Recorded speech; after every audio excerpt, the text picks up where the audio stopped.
Good evening, everyone.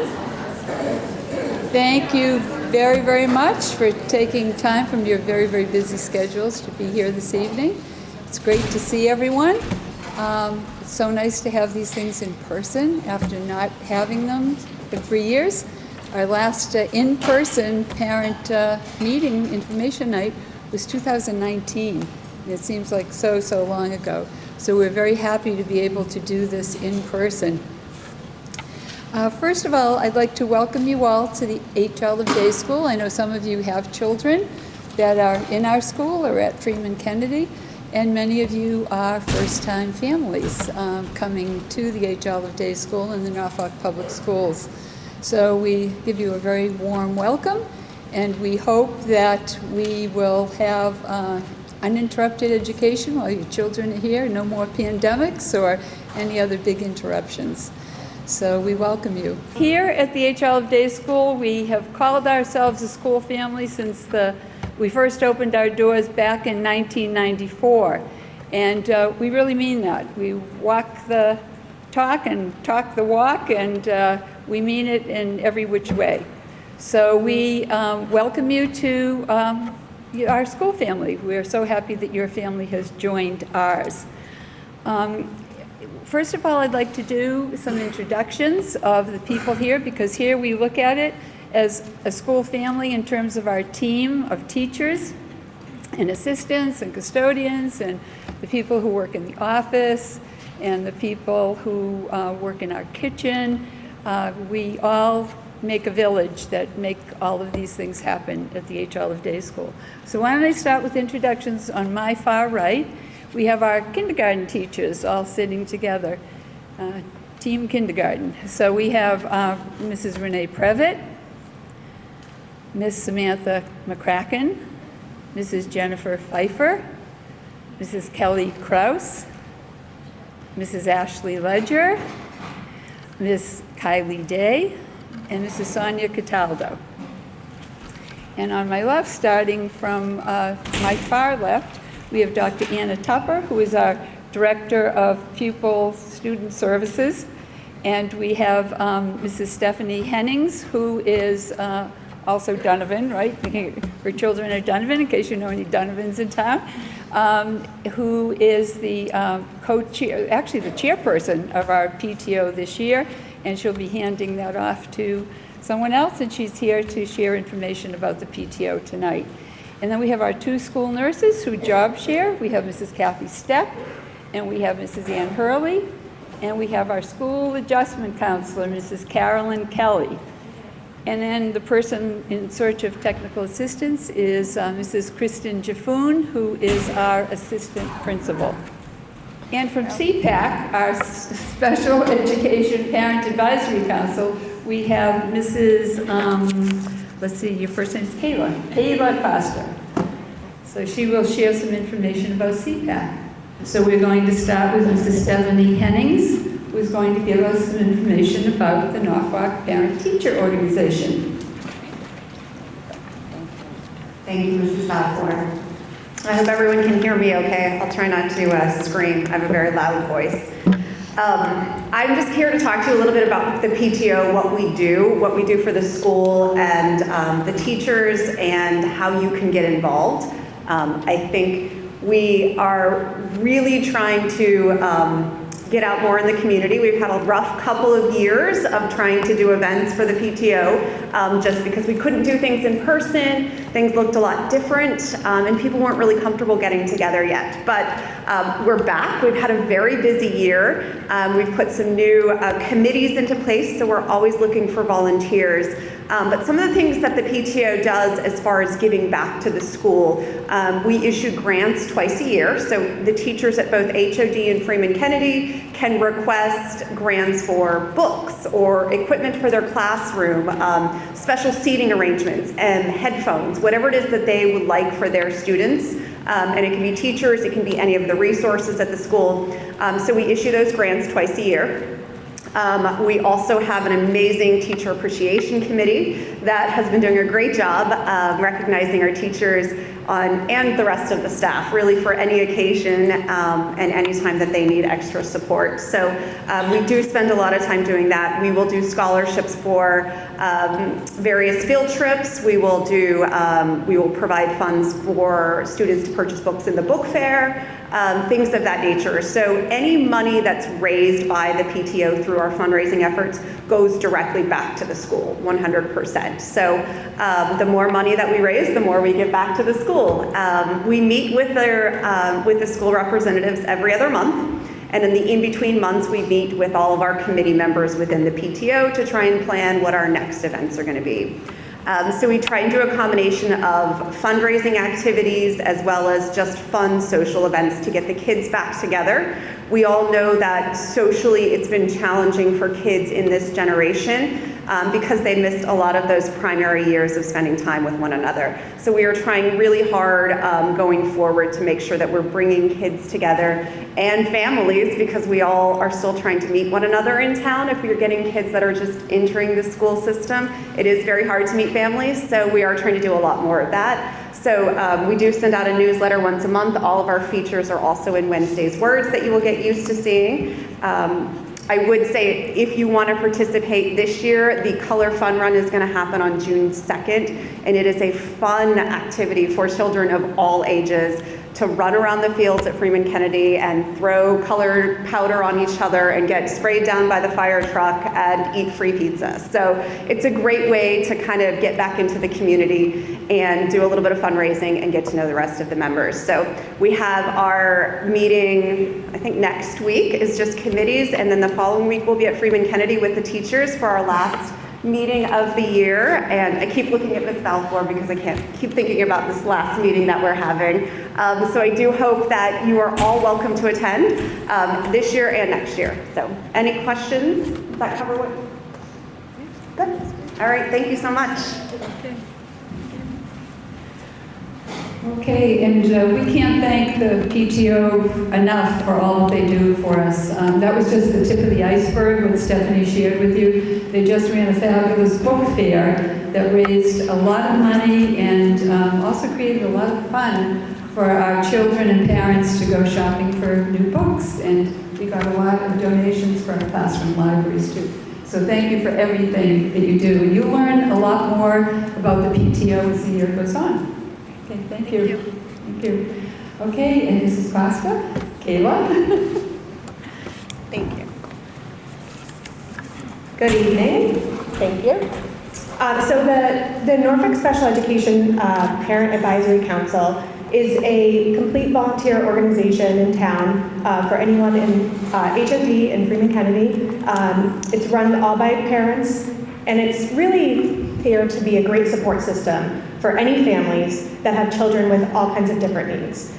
We really strive to provide a great support system, outlets for parents and students to connect in a supportive and inclusive environment. So to do that, we put on a number of fundraisers to raise money, because you need money to do great things. So one of the biggest ones we're known for is in October. Every year we do the trunk or treat. Some of you may have already been with some of your older kids.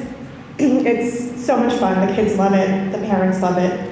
It's a beloved event here at HOD. We had our most successful and largest trunk or treat last year, and we're hoping this year to do even higher numbers. At the beginning of the trunk or treat, we set aside a half an hour for our special education families to come in a kind of less crowded, less chaotic environment for any of those students who might need something that's a little bit tamer.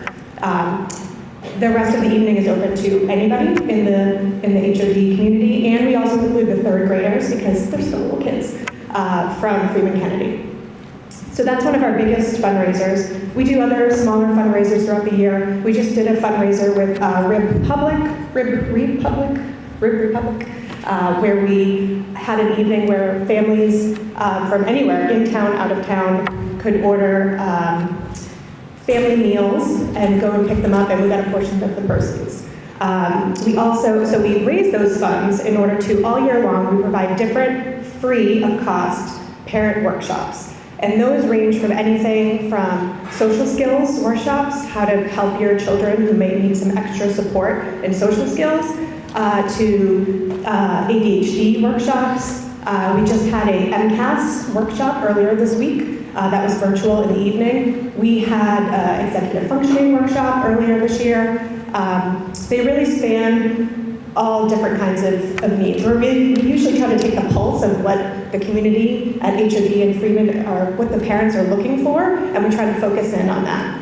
We're hoping to have one more workshop this year. We haven't quite decided what it's going to be. And all of our items, all of our events and fundraisers are also featured in Wednesday's Words. And if you're part of the special education family here, you will also get separate emails from Dr. Hepper that she sends out for us.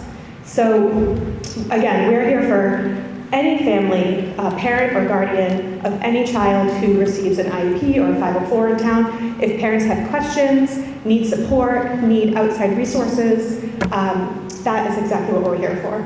We meet every second Thursday of the month. It's a completely open meeting to anyone that wants to attend. Our board is usually all there. We're a board of 9 right now, which is really exciting. When I first joined a couple years ago, we were less than half that size. So we always welcome new faces, new friends, and we're always looking for volunteers for our different events. This summer, we're also sponsoring a Tunes for Tots concert on the Town Hill. That's a new program they're starting this year. It's going to be on a different day than the usual town concerts. And we'll have some, I think, special vendors there, some supports available with information for any special education families. So again, we welcome and encourage anyone to join us. Our next meeting is April 13th at the Freeman Kennedy Library. It's actually our annual board elections for the upcoming school year. And we also have a special guest coming to talk about a curriculum that just kicked off this month with Disability Awareness Month at Freeman Kennedy and HOD. And that is a program called iCare. So if you have any interest in getting involved, we're going to be looking for volunteers next year as that program comes together. So if you have any questions, our email address is on the back of this pink flyer. Our board members are all listed, our website is listed, and we are really here open for questions anytime. We have socials, we're on Facebook, we answer our direct messages there, so please reach out with any questions. Thanks.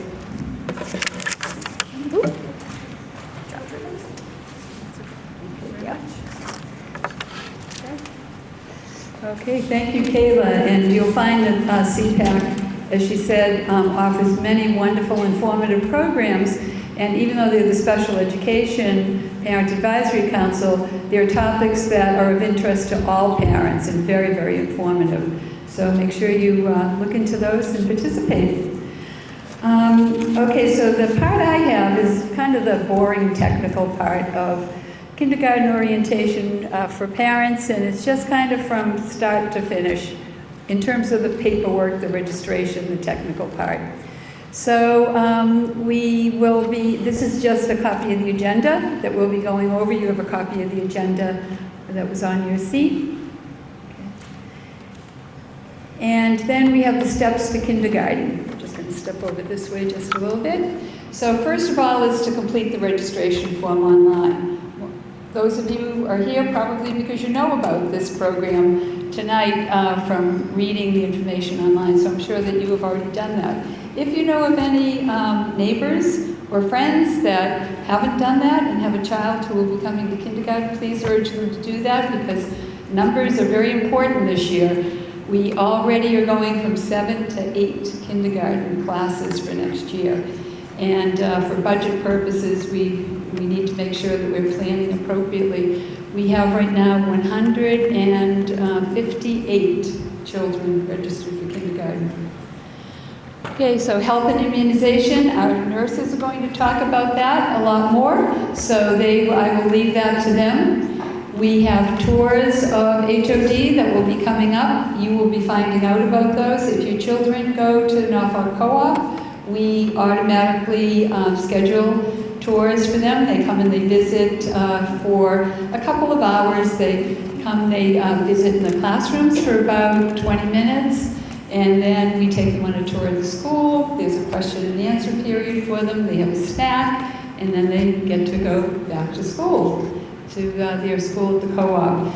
And they get a bus ride too, so sometimes that's the highlight of their visit. For those children who do not attend the Norfolk Co-op, we schedule times for parents to come with those children. So everyone will have the opportunity to visit. Kindergarten screening will be held on June 12th, 13th, and 14th. That's by appointment, and you will be sent an appointment coming up soon. The results of screening are sent home in July. Dr. Tupper is going to be talking all about screening, what it consists of, why we do it, and what the results will indicate. And then in August, you'll be getting an information packet, which is the most exciting for the children because it's a packet of information from their teachers that will include the name of the teacher, class list, a little bus tag to wear, and all kinds of information about snacks and classroom celebrations, etc. Okay, so all of our kindergarten is full day. You know, there are some schools that still have half-day programs. All of ours are full day. So they're the regular hours for our first and second graders as well, 8:55 to 3 o'clock. Mrs. Jaffoon will be talking about bus transportation and pick up and drop off. So children enter HOD between 8:45 and 8:55. After 8:55, they're considered tardy. And the official start of school is 8:55. Okay, so what's in that envelope that comes in August? Well, it'll be the teacher's name, a letter to the child and to the parent, the bus tag that will be worn the first 2 weeks of school, information about snack and what to bring, and the schedule for the first week of school, which is a little bit different than the traditional school week. So the first week of school, this week, it'll be Tuesday, which will be a visiting day, Tuesday, August 29th. We start before Labor Day. Tuesday will be a visiting day with a parent or another adult, and you'll get the schedule for that. Wednesday, half of the class attends, and the other half stays home, recovers from that visiting day. And then on Thursday, the other half comes, and then on the following Tuesday, everyone comes together as a full class. And that gives the teachers the opportunity to get to know your children a little bit better in a smaller group, and they get another little tour of the school, they meet other people in the school, etc.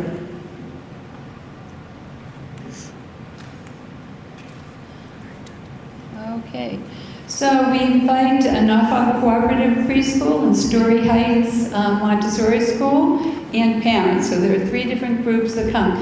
This year I don't think we have that many children coming from Story Heights, so they may be included in another group. And children not enrolled in these preschools will come with their parents or another adult, and you will receive an email with all that information.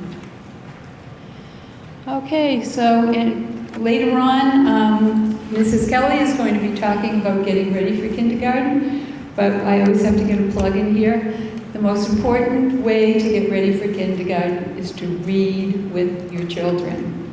Not handing them an iPad or a Kindle or something that they're just watching on a screen. To sit down and read with your children. I'm sure that most of you already do that, but this is just a word of encouragement and a word of praise since you're already doing that. But sitting down and reading with a child just has so many benefits to it. It's not just introducing them to the book and the literature and the characters, it's also that special time that you're spending with them. And I'm sure that if you had parents that read to you, you can still remember what that was like at night to sit with your parents and maybe siblings to enjoy a story.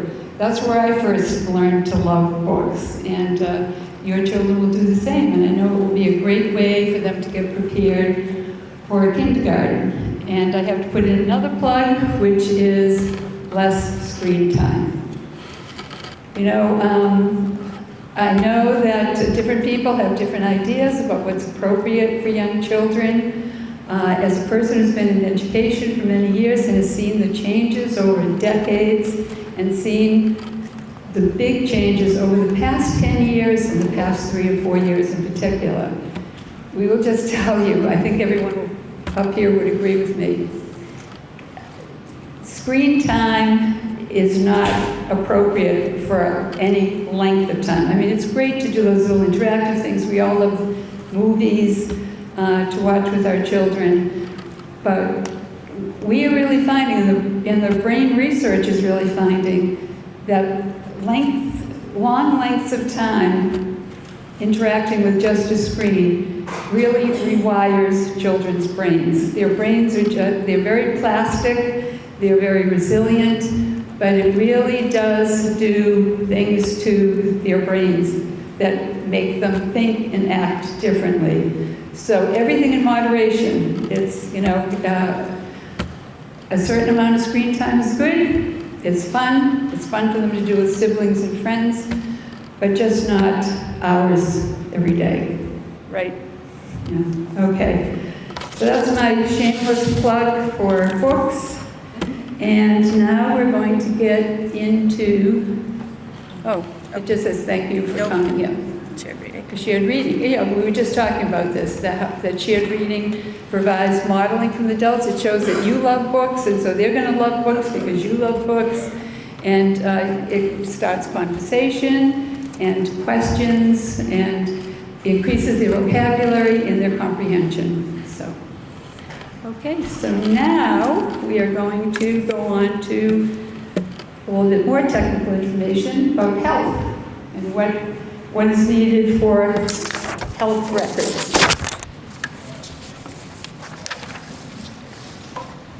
You have to use both. There's a little mic there, so you have to stand it. Oh. Okay. Hi. Oops.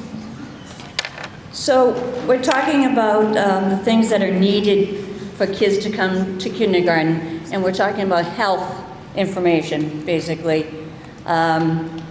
We need to have them provide a health form that has immunizations and a physical exam from your doctor. And it should be current within the school year, and they have to have the immunizations that are required for kindergarten. When you go to the doctor, just tell the doctor that they're starting kindergarten and they need their kindergarten immunizations. It is surprising every year that people come in and the kids have not had the required immunizations that they need. So then we have to have you go and have them get the immunizations that are required by the state. We're easygoing. If you have an appointment September 4th, that's fine. Let us know. But if you could give us the physical exam and the immunizations from the past, we'll know that you've been going and you're going to get the immunizations that are needed. But it is required by the state. And we'll keep bugging you until you bring it in. Because they'll bug us, the state, if we don't get it. So it's very important. You can call us and check. And you'll be getting that information when you come for screening. A whole list of all the immunizations. There's a big list: polio and DPT, the measles and chickenpox. All those immunizations are the things that are required for kindergarten. Question. My current first grader and my incoming kindergartner both have December birthdays, and I forget how we managed it for our first grader, but his annual physical would have been the preceding school year. That's fine. That's Yeah. fine to use last Right. year's and then 3 months into the school year when they have that year's. Yes, exam. yes. And usually the doctors will realize a September birthday means that they won't be coming till the next. Right. Hopefully they will give the kids their immunizations then. Otherwise you just go in for a quick visit and they get their shots that they need. But it is required, yeah. And I know with the health plans everybody has every year, it goes up a little bit when the dates.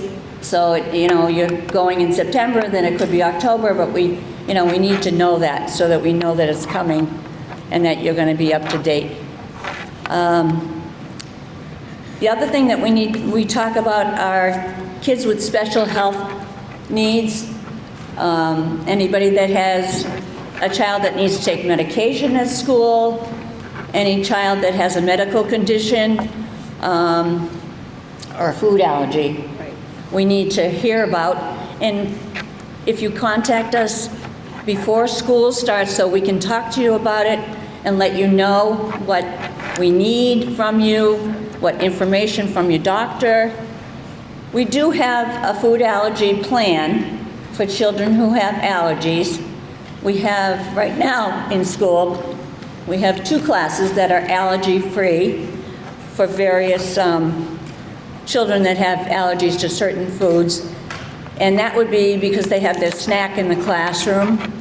We have very few, if any, food celebrations. So people don't bring food in to the school. So that makes it so much easier for us. And the cafeteria has nice high ceilings and everything like this. So air contamination is not usually a problem. But we do have an allergy-free table for anybody that can't sit in the vicinity of somebody else that's eating what they're allergic to. And it works out very well. All the teachers are aware, the lunch people are aware, we let dietary know, and the classroom is aware. And the children in the classroom learn about food allergies too. Is there anything I missed there? No. So anybody that has any children that take medication that we might need to give, or anybody that has a medical condition that we need to know about, please let us know. And the food allergy information, we have special forms that we have to have you and your doctor fill out, and then you'd have to bring in the EpiPen medication, things like that. Anything else? Oh, the vision and hearing screening will be done in June. Dr. Tupper will talk about that. And it's just a basic screening. And I just have to warn everybody, when the kids come for screening, it's all new. They're going into a classroom and they're looking around. They may be distracted. If they don't pass during screening, don't be worried. You don't have to run to a specialized doctor. Start with your pediatrician. Tell the pediatrician that they didn't pass screening vision or screening hearing. We will do it again in September, or you can have the doctor check it during the summer. But it's not a big alarm unless you have some suspicions too. If you have suspicions, it would be good that you bring that to the doctor's attention before they start, so that you can take care of that. But we will let you know. Everybody, if somebody fails during screening, everybody's like, oh, you don't have to worry. A lot of times it's just because it's a new setting and it's all so much to look at that they're not paying attention. That's all. Anybody have any questions? No? No. Who's next? Oh, teachers. Oh, Anna? Oh, you are, sorry.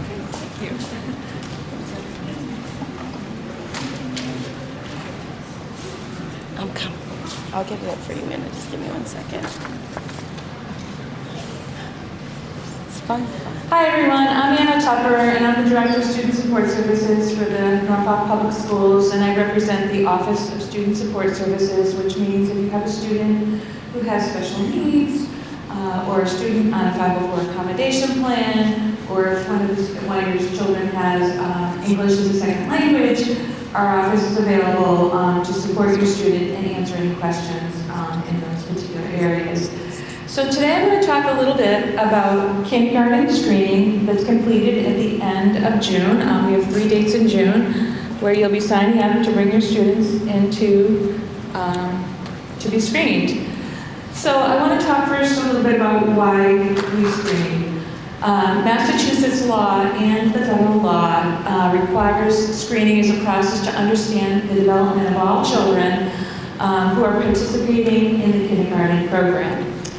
So the screening assists the district with identifying young children who may require further evaluation or determine a need for additional services. We have an obligation that falls under a term called child find. So this is all part of the child find screening process. The screening tool that we use is called the Early Screening Inventory Revised, the ESI.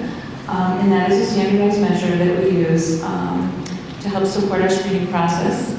And we are going to be adding a few little other pieces this year to help prepare students transition into kindergarten. But the school uses the information that we gather from the ESI tool to help understand where students perform in certain areas such as speech and language, cognition, fine and gross motor skills.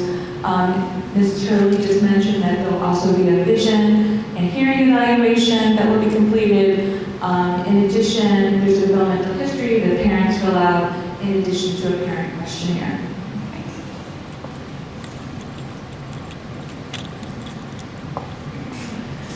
So the staff who evaluate your children are these wonderful ladies here, our kindergarten teachers, in addition to our preschool teachers who support screening, and our speech and language pathologists. We also have our occupational therapist and our physical therapists who are on board as well and help us to collect information. The screening begins in the gymnasium, which is right here, and then students are taken into small groups in the kindergarten classrooms while parents stay back to complete paperwork and also the developmental history. So typically the screening takes an hour to an hour and a half. The dates of screening are June 12th, 13th, and 14th. And then, believe it or not, after the screening is done, your children will be returned to you. And the teachers and the therapists will complete the screening forms. The results will be mailed home to you, so you will receive those results.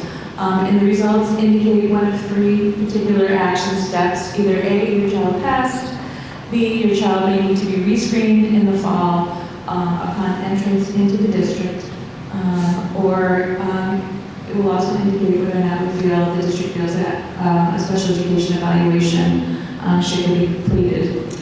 So that's about it in a nutshell with regard to screening. Are there any questions about screening? Okay, great. I think next up is the wonderful kindergarten team. Hello everyone, just for a refresher, I'm Mrs. Cataldo, one of the kindergarten teachers, and Ms. Day, also one of the kindergarten teachers. So today we're going to go through the life of the kindergartner at school. So it starts off by arriving at school. They'll be coming by bus or you'll be dropping them off. The first few weeks we will be helping them in.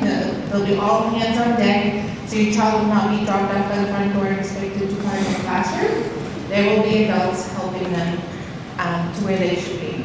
And that's very important to wear their bus tags, so that will help us determine where to go.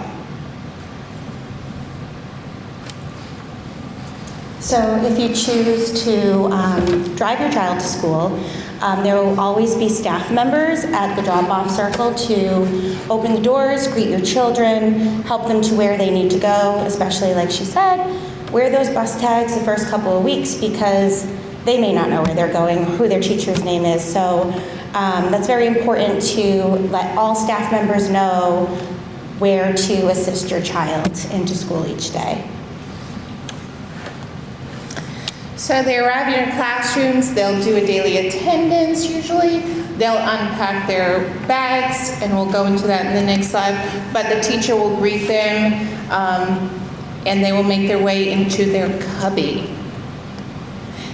Here they will unpack for the day, as you can see our little friend here.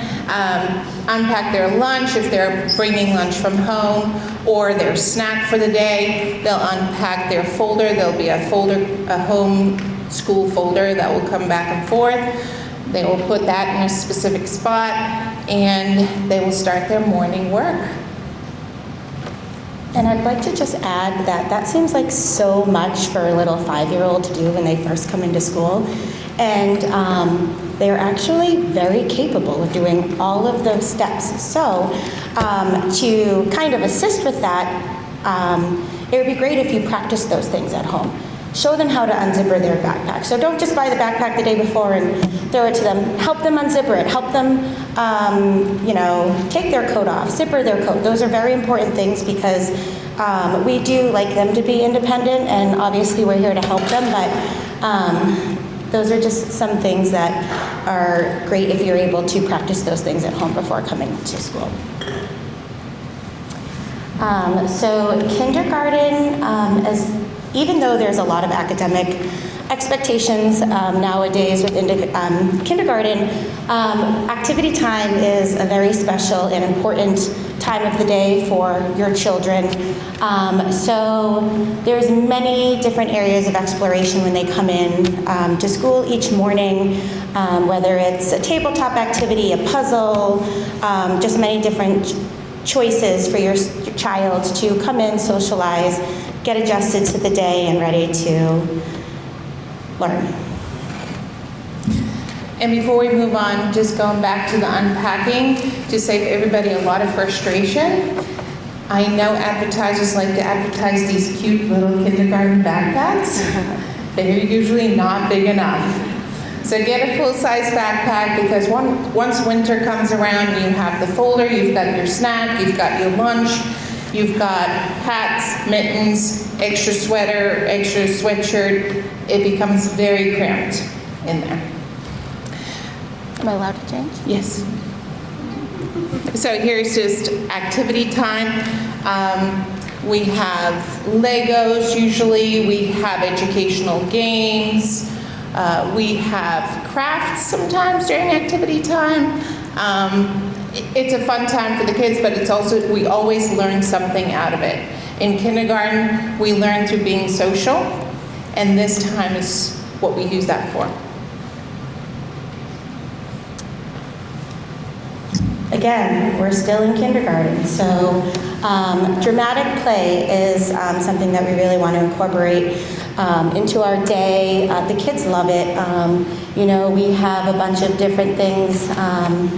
This one is actually on the left. The right is I think it's supposed to be like a lemonade stand, and these people turned it into a flower stand. So they're using many different opportunities. It's not just play. It's not just a flower shop. They're learning math. They're learning counting. They're socializing. They're learning skills that we will be using for the rest of our lives. So they love to get along and take opportunities to do these fun grocery shopping and stuff like that. So we make a lot of opportunities for that for your student as well.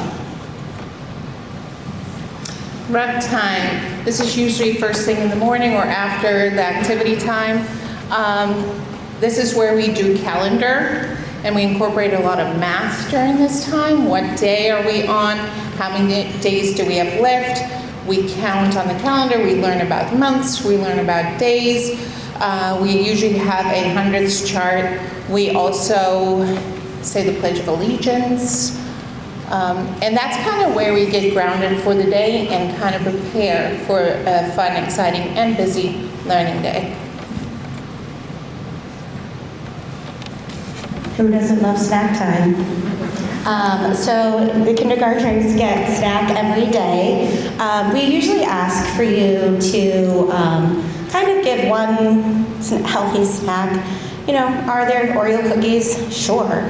But we would prefer you to kind of limit the choices for your child because they think they have to eat everything. in their snack bag. And really, snack is just like a quick opportunity, maybe 10 minutes. Again, social time, eat your snack, but they don't really have time to eat 3 snacks.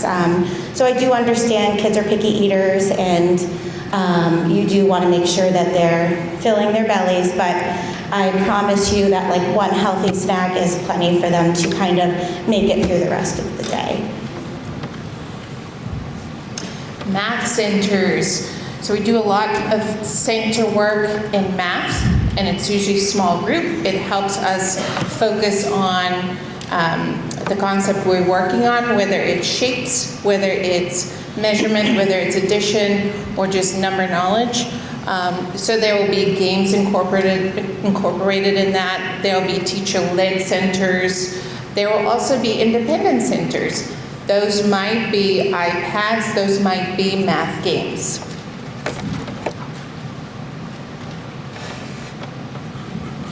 In addition to our math centers, we have our literacy centers.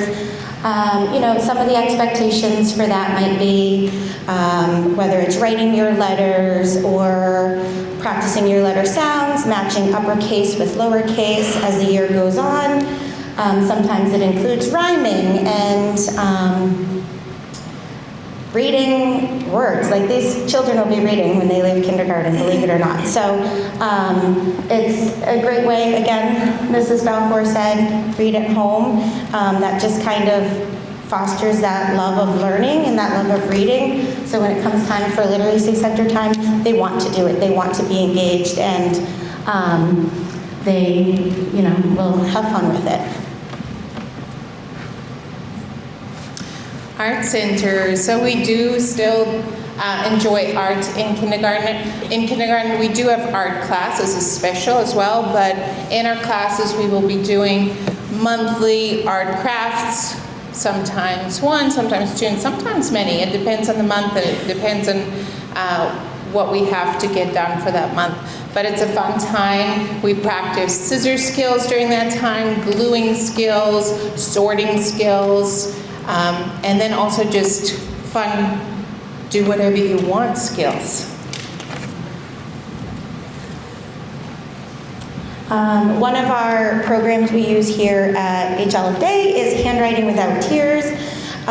This incorporates, we can use whiteboards, we have chalkboards that kind of give us the correct letter formation for our students. And again, this is something to continue to practice at home. You'll see your student coming home each day with learning the new letter, and they'll have paperwork that shows them how to write the letters. So please encourage the correct formation of the letters. So you will see there's little phrases that go along with it. So if they hear you guys saying it at home as well, it's just kind of great to hear that reinforcement at home is what we're doing at school.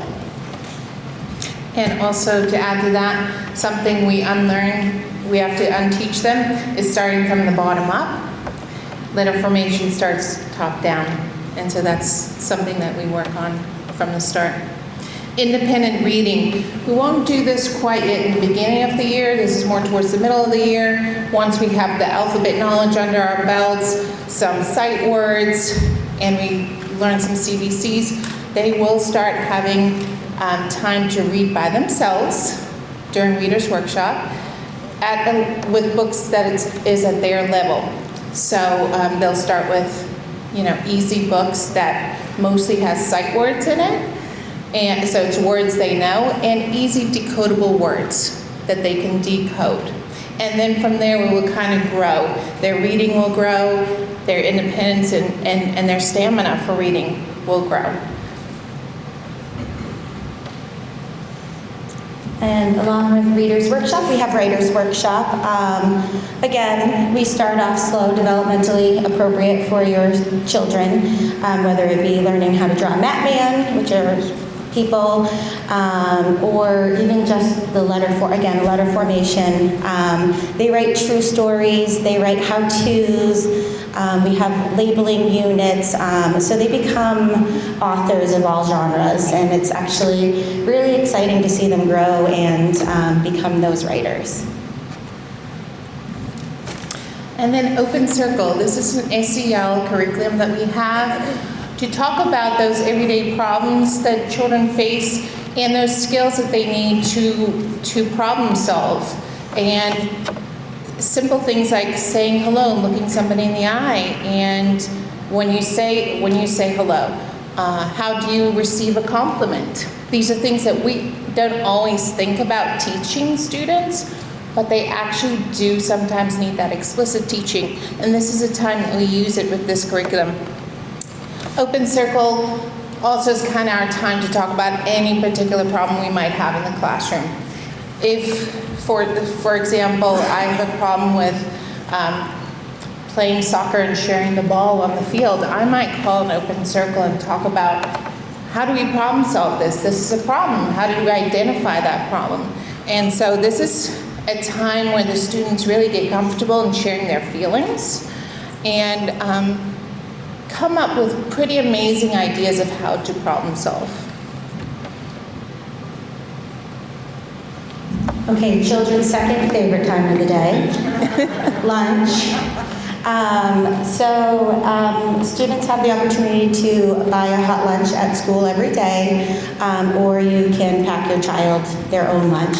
And this kind of goes along with snack. We had mentioned if you're packing a lunch for your child, please practice opening some of the containers. You know, they have those really cool bento boxes, but it would be great if they knew how to open them on the first day. We are there to help, and we have lunch monitors who are also there to help, but they can get to their food a lot faster if they've practiced opening the boxes themselves.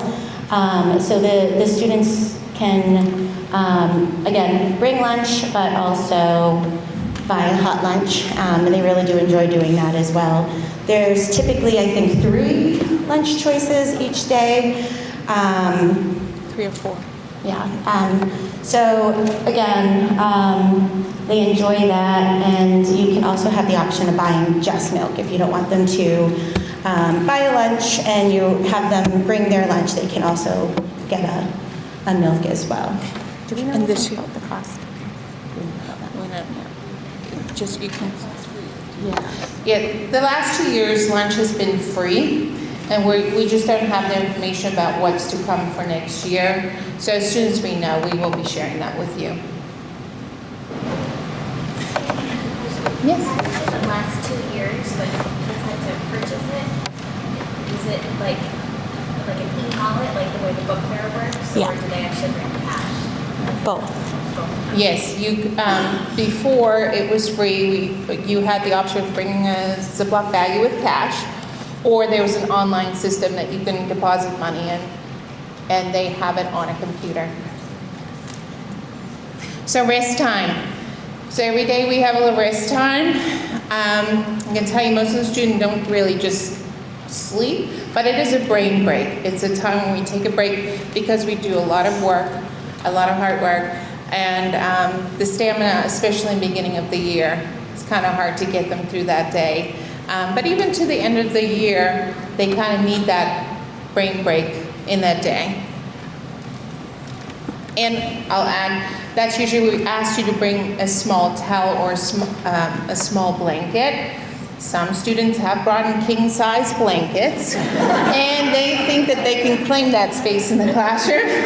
And we often have to say, no, we have to fold it because everybody needs to fit in here. So I'm going to emphasize small blanket, or like a towel size. So we have specials every day of the week, mostly depending on how we can set up the schedules. But so here's one of our specials. The kids are enjoying PE with Mr. Goodwin.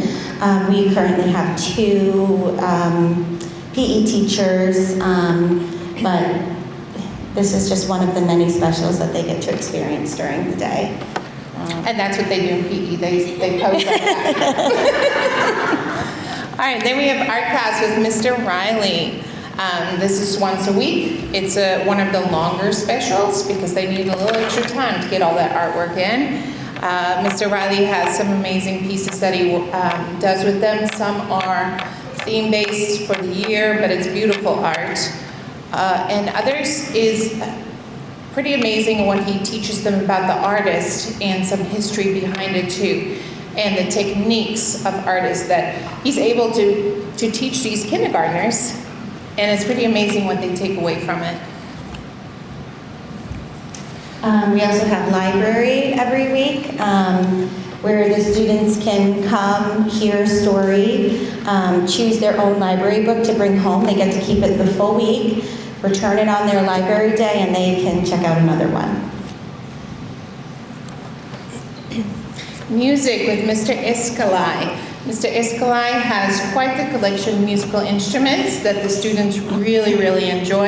One week it's a ukulele, the other week it's an electric guitar, next week it's a drum.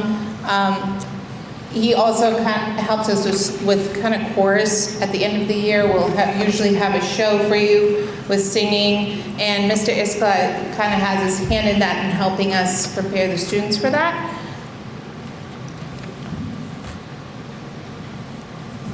We also have integrated technology time. So here we have some students with their iPads. So we have our integrated teacher who will come in and she may teach something on the iPads, what it's called Seesaw, where they can do activities related to some of the things we are doing in the classroom. Whether it be sight word work or sometimes a different math activity. We are doing a program right now where they kind of tell their own story on the computer or the iPad, and we can relate that to what we're doing in Writer's Workshop as well. It's mostly coding that they're working on, and our students don't even know it's coding, but that's basically what they're doing. Recess, we are so fortunate that our school really values recess. Our kindergartners have 2 recesses a day, usually midday and usually at the end of the day.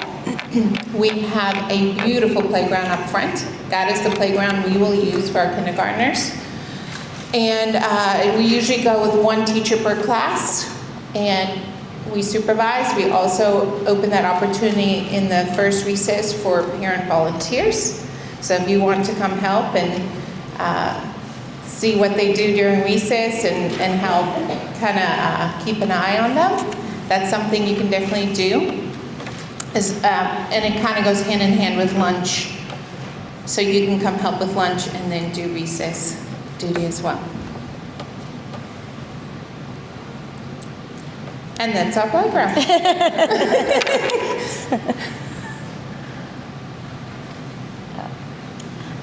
Okay, so now we're finally at the end of the day.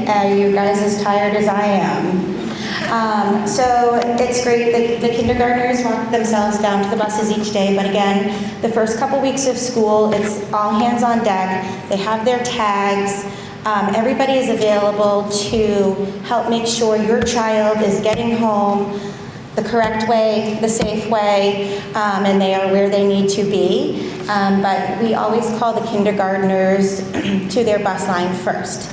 We make sure they're in, they found their line, they're settled, and then we let the rest of the older kids come down and file into line as well. But we always make sure that those kindergartners are taken care of first, because they're little cherubs of the school. This next one is go with it. What? Go ahead.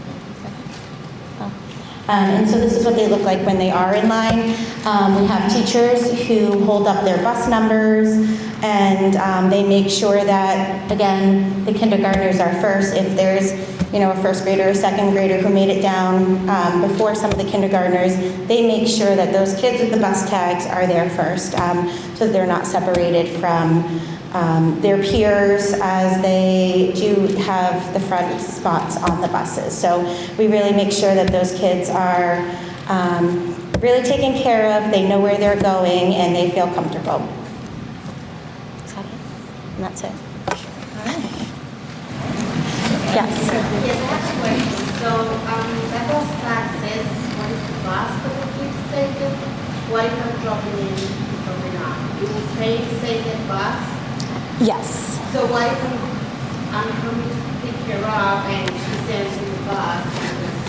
inside the bus? Yeah. So you will be coming in the first few days of kindergarten, and we will double check what your dismissal preferences are for each day. So if you're going to tell us your child will be picked up every day, we will make that notation. And we have a whole schedule of who goes on which bus. Some children might be going to different, like Adirondack Club after school, and so we will have that and double check that with you. Can I just make a comment? Sure. Also, we always have the students who are picked up released first. So once they're out, then we will start calling the buses. So there won't be that mix up that a child is being told to be in a bus line and they're supposed to be picked up. So those people who are pickups will be sent out to the pickup spot before we call the buses. And also, just so you know, if your child goes on the bus by accident, they will not leave your child at your house alone. So that child will stay on the bus and be dropped off at school where we can call you. So just know your child's always safe. Are there any more questions? Okay.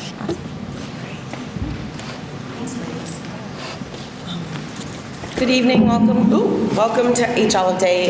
I missed introductions. I was kind of running around for the technology piece. My name is Kristen Jaffoon. I'm the assistant principal here at the HOD, and we're so happy to have you tonight. I guess I'm the lucky one or the unlucky one that I get to talk about the two topics that probably give you the most anxiety about sending your kid off to kindergarten. My job tonight is to speak to you about bus transportation and school safety. So I'm going to start with bus transportation. We do encourage all students to ride a bus. It is part of our school experience. It teaches the students independence, social development, sitting on a bus in a seat, having to talk with a friend and look out the window. Those are important skills to learn. So we do encourage you to have your child take the bus. When you're enrolled at HOD, you are automatically enrolled on a bus. There are no bus fees, so you are automatically assigned a bus if you choose not to take a bus and to drive instead. Like Ms. Cataldo mentioned, you'll be able to give that weekly plan of dismissal and arrival to them on the first few days of school. We do have a program called Dismissal Manager, and that's if you have a change. Say your child's a bus rider every day, but on Tuesday, you're going to pick them up that day because you have that day off. If that's the case, you can put it into the computer system called Dismissal Manager, and it will shoot the teachers and our school office information. We also always encourage you, if you know ahead of time, to either call or write a note in the child's folder to let us know, make sure that we got all that right information.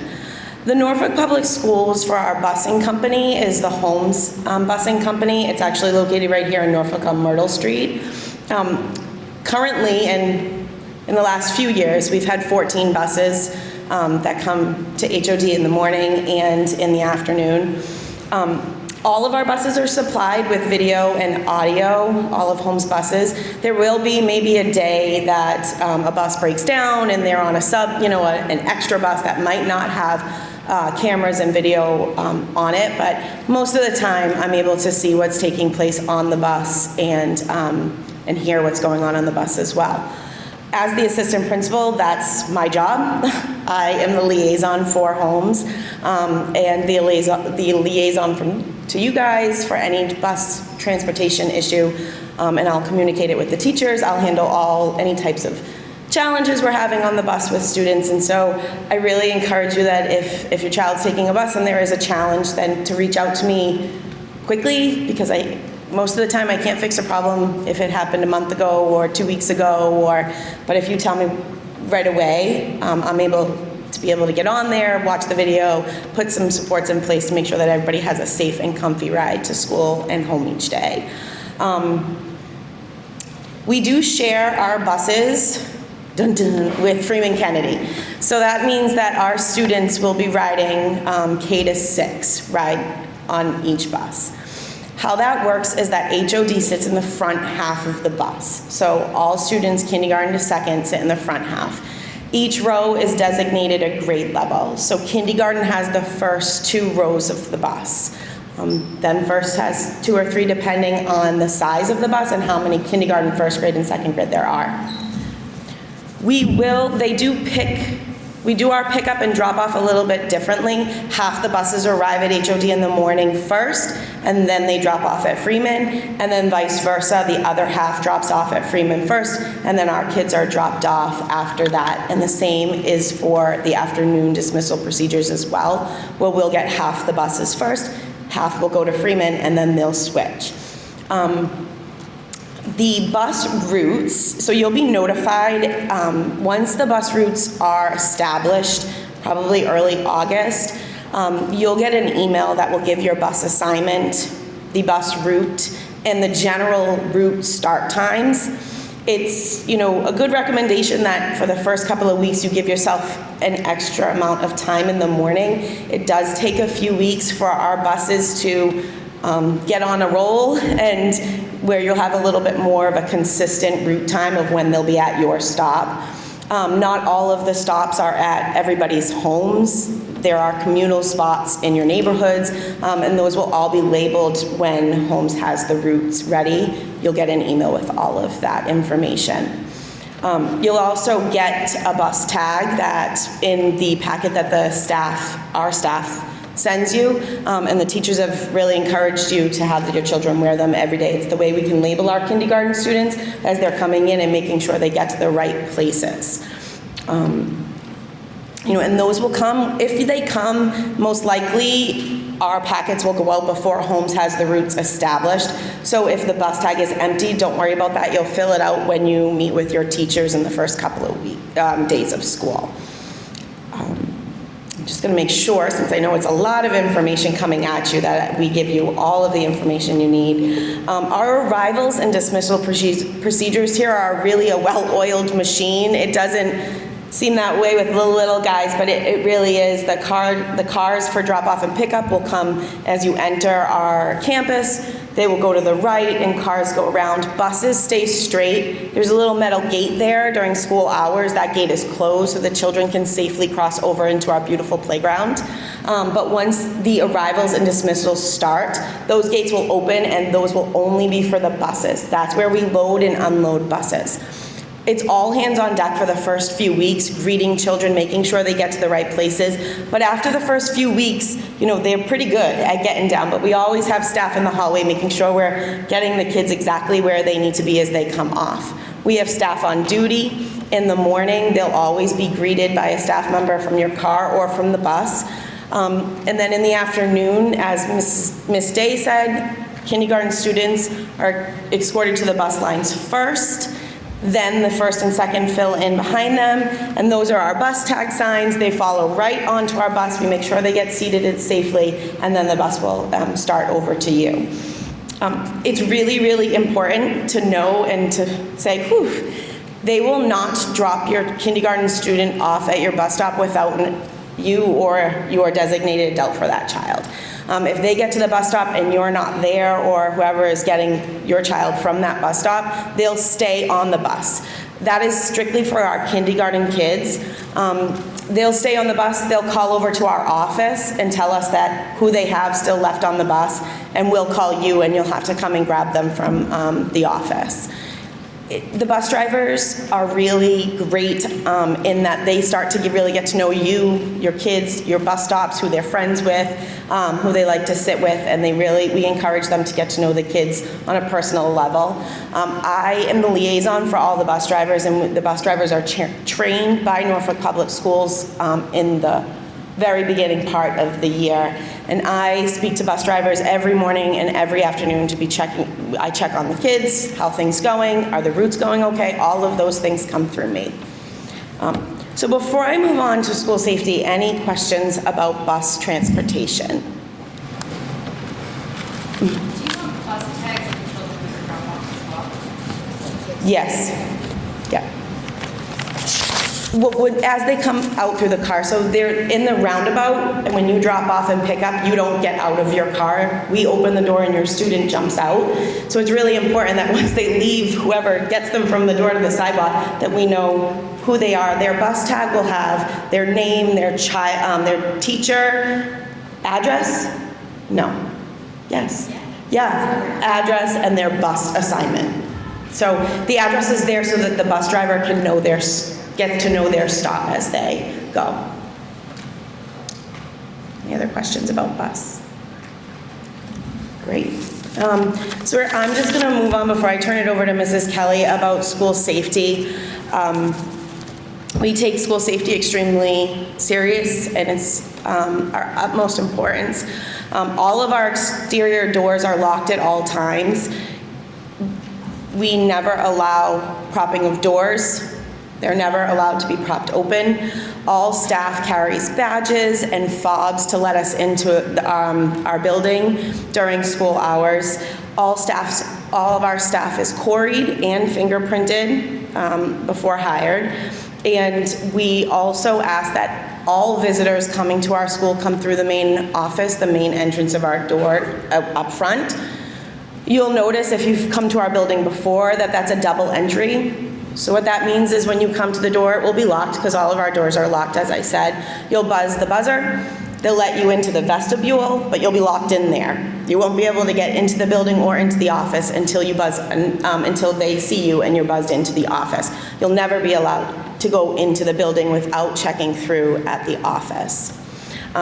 We do have cameras all around our building. Like you can wave right now, we're being filmed. There's cameras all around our building, interior and exterior. All staff are trained on all types of emergency situations, fire, safety drills. We partner really well with the Norfolk Police Department. We have a school resource officer. She comes to our building frequently to get to know the kids, walk our building. She brings Officer Mitch, who's a Norfolk Police Golden Retriever, to greet the kids. Both Mitch and our school resource officer are very friendly, familiar faces here in the hallways at HOD. We also love that you were to come and visit us and volunteer in our school, but there are some protocols for you to do that. We ask that if you're going to be a volunteer at HOD, that you're quarried. It's a quarry check that takes place right in the office. You just bring your license. We'll take a copy of your license. You'll fill out a form, and in about 2 days, you'll get it back that you're good to go to come and volunteer. Even after a quarry, every time you come to visit and you're going to leave the office area, you need to bring your license. We have a machine that scans your license, prints out a picture of your face from your license, and it prints you out a badge that you wear so that we can make sure that any adult who's in our building, staff and all visitors, are wearing badges as they travel in our hallways. Did I forget anything on school safety? I can't think of. Any questions about school safety that I could answer? And do the kids go through like the normal drills? Yep. For safety? Yep. Even in kindergarten? In kindergarten, yep. We have fire drills and school lockdown drills. We train the children and have good conversations and things like open circle to talk with the children on an appropriate level of why we're doing those. Really, a fire drill is for when we all have to leave the building, and a stay-in-place drill or a safety drill is when we have to stay in our classrooms. We do it with child's gloves, but it is something that all of our staff is trained on, and we practice it, without the children and with the children in the building as well. Mm-hmm. Do you have a procedure in place for treating what's going on in the world? If something happens when the kids are on recess? Yes. So we have systems and procedures that have thought of really anything you can think of, wherever the children would be on our campus. The safe evacuation, our safety plan. If they're here in the gym, what does that look like? If they're in the cafeteria, what does that look like? There are safety plans with the Norfolk Police that have walked our building and have trained all of us on, where we're going to be removed from if we have to leave our building. So those are all things that are they're already planned, that are practiced, and that our staff, all staff, is trained on. Questions? No? All right. Thank you so much. I'm going to hand it over to Carolyn Kelly, our school adjustment counselor. Yeah, I'll just click it. Hi. I know you all are tired. I feel like I need to give you a movement break like we do for the kids. I will try to be quick. And thank you. Perfect. So again, my name is Carolyn Kelly, and I'm the school adjustment counselor here at the HL Day School. I've been here, it feels like forever, but I'm not sure, this is like my 16th parent night, so it's been a while. What I want to talk about is just when they come here, how you can feel comfortable knowing your child is ready. And also, when they're here, if you're nervous or if they're having separation anxiety, what do we do? All right. So when our kids come to school, this is really awkward. I'm going to push this. Am I the smartest one tonight? Okay.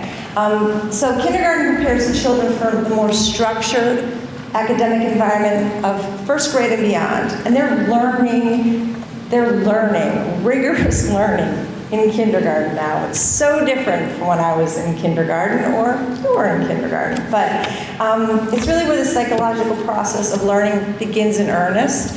And they learn the routine of school, they're working on being social, how to be a friend, and they're diving into those academics at the kindergarten level.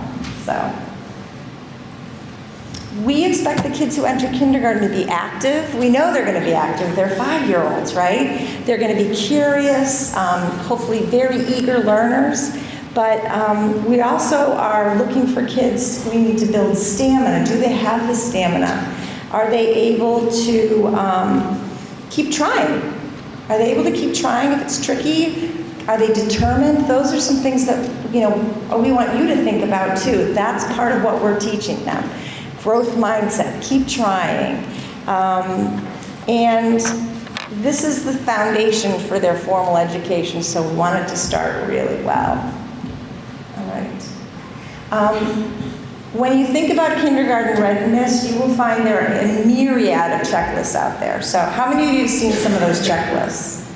We used to have a packet, now I think you can just access them online, but more than likely, they're going to be able to do a lot of those things. They're not going to be able to probably do all of them. So I want you to just take a breath and say, if you need to keep working on those cutting skills or, sorting, or it could be a myriad of things, pick a few that you think you want to work on, okay, but know that they're going to keep working on all of those skills in kindergarten.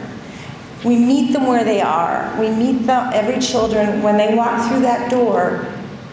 That's who we get, right? We're going to embrace them. We're going to love them. We're going to be really excited about them. Some have been formalized programming. Some have not. Some have never really done a lot of socializing. And in light of the pandemic, we know that's very true. So our kids, as far as the pandemic, they've really been hit hard, because they haven't had as much time with their peers. And we are seeing the fallout from the pandemic with that social emotional piece, just to be very honest. And again, as parents of these young children, I know you feel that too. So when you have them out and going to a little activity or being able to play with a neighbor or a different play date, it's so healthy and wonderful. So that's a huge piece, that social emotional piece. If you can address that or continue to address it, you're giving them gold.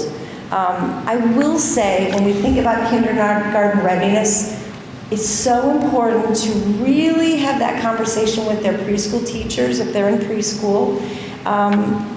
If a preschool teacher is telling you they really don't think your child is ready for kindergarten, it would take some time to consider that. And again, especially now after the pandemic, I know this is not the piece that we all want to share, but it's really important because it is rigorous. They have playtime, they go to recess, they have activity time, but it also is academic. And it's kind of hard to think about that for kindergarten, but it is academic. And, you know, if you think they're a little immature or they lack significant stamina, now notice though, they did mention stamina. Every kid, all of your children, I would think, are going to be exhausted when they come home those first few weeks or even months, just to be honest. So when I say stamina, it's almost more of a stick-to-itiveness, like I mentioned before, that keep trying. But they may, if they're ready to come listen, you know, then that's great. But if your preschool teacher is questioning it, really think about it, because if they need that gift of time, and we do call it that, because sometimes some parents will say, I think I just will have them have a growth experience, have a, you know, K2 year. But what I find is we want them to start and be ready to enjoy everything that kindergarten has to offer and be ready for that experience. Now, you know your child best, but just think about the demands and make sure you feel comfortable. And if you're not sure, ask, right? Ask, you know, talk to friends, talk to us, because we're definitely here, we want to talk to you about it. But it is so exciting when they're here and their day is full with amazing things. So we have a lot to offer here, and we're looking forward to seeing your 5-year-old. All right, so that's readiness. Truthfully, you're going to know if they're ready. And if you don't, just ask, all right? As far as separation, when we think of separation, it is definitely a normal part of development. Some kids just say, hey, bye, Mom, see you, and they get right on the bus or hop out of the car and don't even look back. Other kids, it's a really hard thing to separate. So one of the things that we suggest is just being really enthusiastic about, you're going to school, wow, all the things you're going to learn, really try to talk it up, and be excited, because they're going to get that from you. Oh, Mom thinks I can do this. Grandma's really excited for me. Dad's like, get me out the door. They're really happy for me. It's how they'll note your response, and that's really important. Also, think about how your child handles separation anyway. Right now, how do they typically do? And if they have a hard time separating, just take a little time with them, prep them, talk to them, bring them to our playground.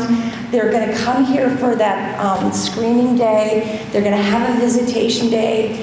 If you need to write a little story and walk them through what their day might look like now that you have a sense, those are all wonderful things to help prepare them. And remind them of times that they have rocked it. You didn't need me. You went off on your own. You were independent. You went with another mom. You went with a friend. You went to that activity all on your own. It's really just kind of reminding them and making them feel really good. Let's see. What else do I have for you?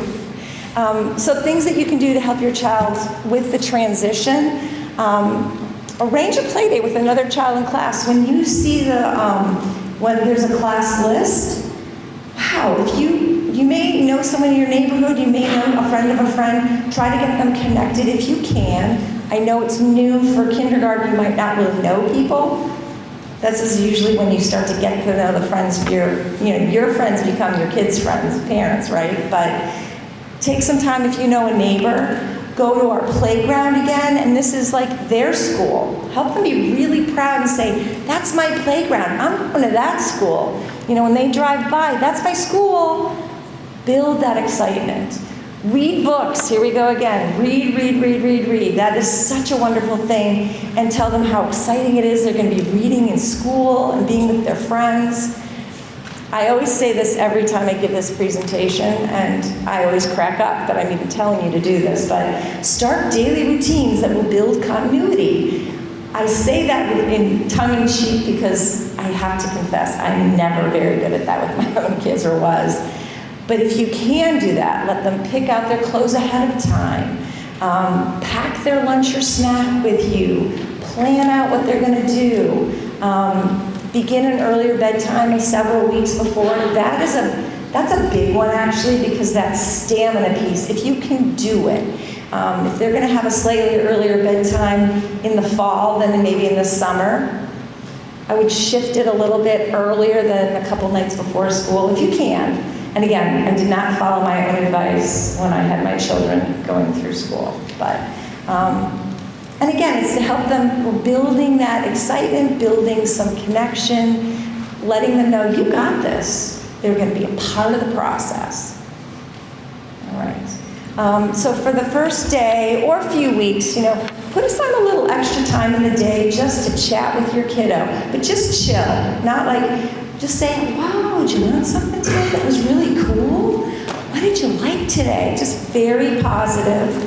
Give them that one-on-one, or it might be at bedtime when you're reading, just a little, that extra goose of a time. This is like non-negotiable. Always say goodbye to your child if they're having some separation issues, especially. Always say goodbye, even if they're climbing on your leg and crying, and I say, I got it, we're good, and you're like trying to get away, because that does sometimes happen, not that frequently. You're gonna have a great day, I'll see you later, and then leave. I promise you, if you have a child that's having a hard time, we will call you as soon as they're settled. And typically, our young friends who do struggle, within 5 minutes, they're in class and they're okay. There's always some children that's not the case, I won't lie, but most kiddos, it's a pretty quick transition when you leave, and we will definitely let you know, okay? Let's see, of course, don't ridicule your child. I put that in there. I always feel like a kind of a jerk for putting that in there, but just validate them. It's kind of hard to say goodbye. You're gonna have a great day though. I love you and I'm so proud of you. Go for it, just positivity, validate that they're having a hard time and help them move on. I know this doesn't sound horrible, I know, but they really do well. Once you're gone, I promise you, they shift and connect in their classroom, and they have this amazing team of people who will love and support them. Okay. And then again, prolonged goodbye when they're clinging and crying, it's brutal. So if any of you had that happen in preschool, we try to make it quick and less painless. All right. Yes. How is it communicated when your child is like transitioned into happiness? Oh, just like a quick email, quick call, yeah, really quick. And if you need more time or you want to talk about like what happened or need more tips, call me, you can call the teachers, but usually it's me that will say, hey, we're all set, but thank you. Okay.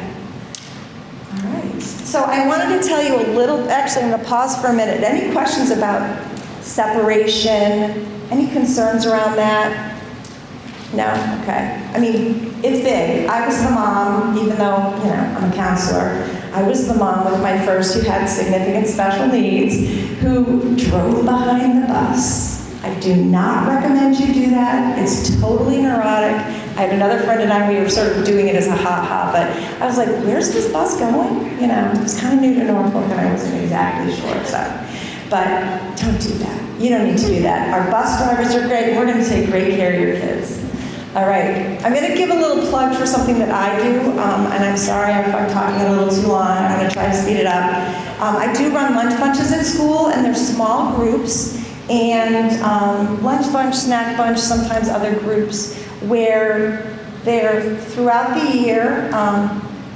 And my hope is that all kiddos can have time in a group before they leave HOD. Because I think everybody deserves that. Everybody should have a little nice small group time. My office is really quiet, even though I'm not quiet. My office is quiet, we have lunch, we play games. It's really nice social time, and I can teach social skills or whatever the skill sets we're focused on. Sometimes it's friendship and social skills. It could be social problem solving. Flexible families, if there's been a family change, separation, divorce, adoption, foster care, all kinds of things. Those are things that we sometimes run groups on, and they're amazing. These kids are amazing. Anxiety reduction, anger management. Things come up all the time where I may pull a little group, but it's a beautiful way to teach kids in a slightly smaller setting, and they're fun. They learn things. You get a note from me to kind of explain what we did and things you can practice. And so that's that piece. We also, very quickly, since it's not a curriculum night, but I wanted to tell you a little bit about the social emotional focus of our school. And we really work hard to develop a really accepting, kind, inclusive culture. I mean, it is something we work very hard to have in this school. And part of that is the open circle language, which is our social emotional curriculum. And it covers all the domains within, so like relationship skills, self-awareness, all 8 of them for our program. And when I think of social emotional learning, that is a huge hub. We all use the same language throughout the school. We all can speak to the kids at their level with language that they're learning and the skills that they're learning. We also teach the second step bullying prevention unit in this, and actually that's K to 6. And we get to have the 5th graders come to the kindergarten classrooms. In the fall, they do a friendship lesson, and so they each have buddies. And in the spring, we do bullying prevention. So that's really a highlight of the programming. This year we have something called Inner Explore. It's a platform, a mindfulness platform. They learn deep breathing, and it's 5, sometimes a little more than that. But it's a time for them to just have a quiet moment and to just, some close their eyes and breathe, some are looking around, but they're just kind of finding their moment of pause. And to me, that's more than anything, I want everyone to know, slow down, take a minute, take that breath. Other things that we do, we have disability awareness, which we're running right now. Paired with that is, as Mrs. Costa said, the eye care program, where previously we've had books that we share in the classroom. And next year, we're going to be having parents come in and read. So it's really exciting. We have diversity awareness, and we celebrate Unity Day, and there's a whole focus on that. Random acts of kindness. Kindness is the key, right?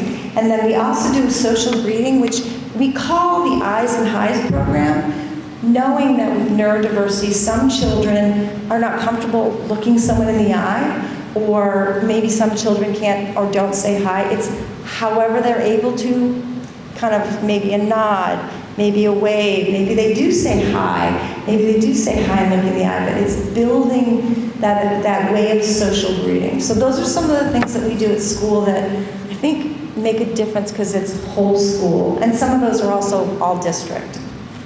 All right. This is our friendship bench.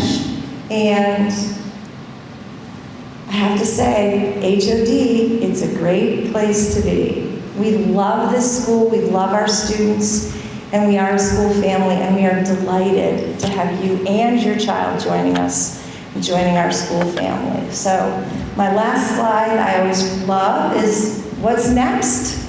I don't know. Get ready for a great ride and a wonderful learning experience.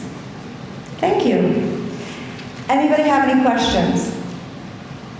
Well, if you have questions later, definitely, ring this office. If you want to reach any of us, we're very available to chat. And I am one of those people that if your child is struggling, I'll be parent, teacher first, then me. Could be anybody else on this team. We got a good team. Thank you.